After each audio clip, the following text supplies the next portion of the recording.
안녕하세요. 저희는 경북 의성초등학교에서 근무하는 교사 문혜인, 송명빈입니다. 우선 디지털 교육 연구대회에 관심을 가져주시는 선생님들 반갑습니다. 이 영상은 저희가 진행한 프로젝트 교육을 통해 얻은 경험과 통찰을 여러분과 함께 나누고 본 연구대회를 통해 디지털 교육의 새로운 가능성을 열어보고자 준비하였습니다. 저희가 진행한 연구 주제는 자스 기반 위인 프로젝트로 메타스킬 기르기입니다. 지금부터 발표 시작하겠습니다. 이 영상에서는 첫 번째로 연구 배경과 주제 선정 과정, 두 번째로 연구의 과정, 세 번째는 주요 활동, 네 번째는 연구 과정 중 느꼈던 어려움과 해결 방법, 그리고 마지막으로 결론과 소감을 차례로 살펴보겠습니다. 본 연구를 진행한 이유는 저희 반 학생들에서부터 시작되었습니다. 오늘날 학생들은 디지털 원주민이라 불릴 정도로 디지털 기기를 능숙하게 다루고 있지만 수동적으로 콘텐츠를 소비하는 데 그치거나 디지털 기기에 과도하게 의존하는 모습을 보이는 등 디지털 문화를 올바르게 즐기지 못하고 있었습니다. 여기서 출발한 프로젝트의 핵심 질문은 이것이었습니다. 디지털 시대의 학생들에게 가장 필요한 역량은 무엇인가? AI와 에듀테크를 올바르게 활용하기 위해 어떤 교육이 필요할까? 저희는 이러한 질문에 대한 해답으로 메타스킬에 주목했습니다. 메타스킬이란 다양한 상황에 유연하게 적용 가능한 높은 수준의 기술과 태도를 의미합니다. 책임감, 협력, 창의성 같은 메타스킬은 급변하는 사회에서 중요한 문제 해결 능력을 제공합니다. 따라서 메타스킬의 15가지 하위 요소를 2022 개정 교육 과정의 핵심 역량에 맞게 6가지로 재구조하여 위인 메타스킬로 정의하고 이를 길러주고자 하였습니다. 저희는 메타스킬을 기르기 위해 두 가지 방법을 활용하였습니다. 첫째는 올해 과기부에서 발표한 자스 선도 프로젝트를 교육에 도입하였습니다.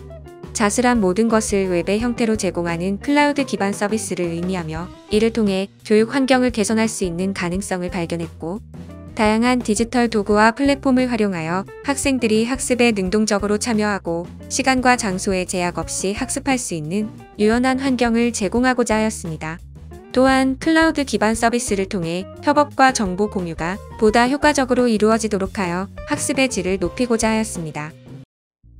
둘째는 프로젝트 전반에 내러티브 접근법을 적용하여 학생들이 이야기 맥락 속에서 도덕 가치를 이해하고 AI 기술을 단순한 도구가 아닌 사람의 존엄성과 권리를 존중하며 책임감 있게 사용하는 태도를 기르는 사람 중심의 AI 교육을 실천하고자 하였습니다. 다음으로 연구 과정 전반을 설명드리겠습니다. 연구는 3단계로 진행되었습니다.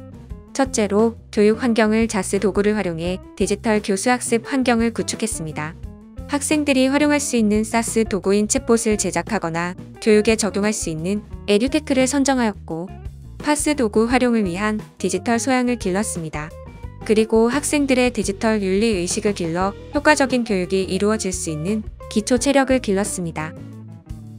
둘째로 프로젝트를 위한 자스 도구 기준을 세워 활용 가능한 에듀테크 도구와 교육 주제를 선정하였습니다. 기준은 공통 선정 기준과 도구의 장점을 고려한 세부 선정 기준으로 나누어 결정했는데, 사스 도구는 학생들의 몰입을 높일 수 있고 교육 주제와 연관성이 높은 도구를 최우선으로 고려하였습니다.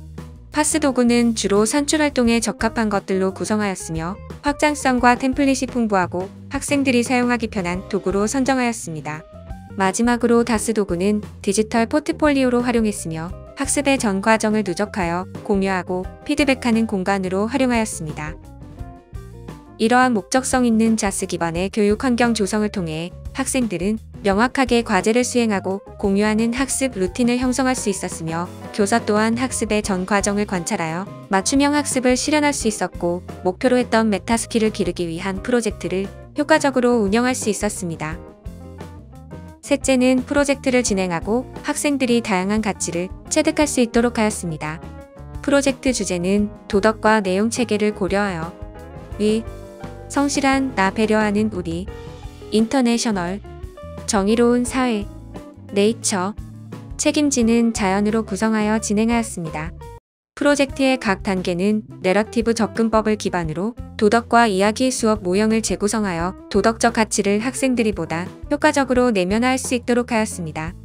W 단계는 학습의 시작 단계로 학생들은 위인 AI와의 대화, 책 속 위인 이야기를 통해 교육 주제에 접근하고 이어지는 이 단계에서 핵심 가치를 탐색합니다. I 단계는 핵심 가치를 내면화하는데 초점을 두고 여기서 내면화한 가치를 N 단계를 통해 실제 삶과 연결지으며 실천 의욕과 행동 성향을 증진시켜 메타 스킬을 갖춘 미래형 인재로 성장시키는데 목표를 두었습니다. 다음으로 프로젝트의 N 단계에서 실천한 주요 활동을 말씀드리겠습니다. 먼저 성실한 나, 배려하는 우리 프로젝트에서는 실패 박람회를 열어 친구들과 실패 경험담을 공유하고 서로 격려하는 축제를 운영하였습니다. I. 정의로운 사회 프로젝트에서는 장벽 없는 세상 지도를 만들고 지역 사회의 주민들과 함께하는 베리어 프리 운동을 실천하였습니다. N. 책임지는 자연 프로젝트에서는 디지털 플로깅을 실천하고 지구쓰담 캠페인을 운영하였습니다.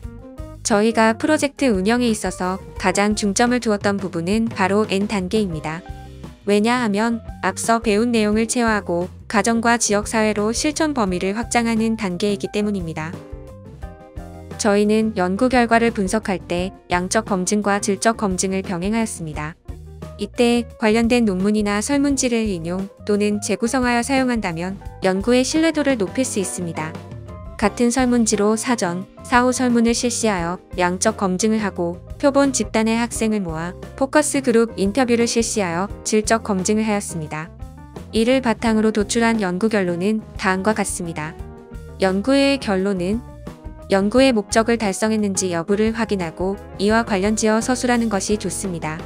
따라서 계획 단계에서 어떤 목표를 세웠는지 한 번 더 확인하시고 양적 검증과 질적 검증 결과를 토대로 작성하시면 됩니다.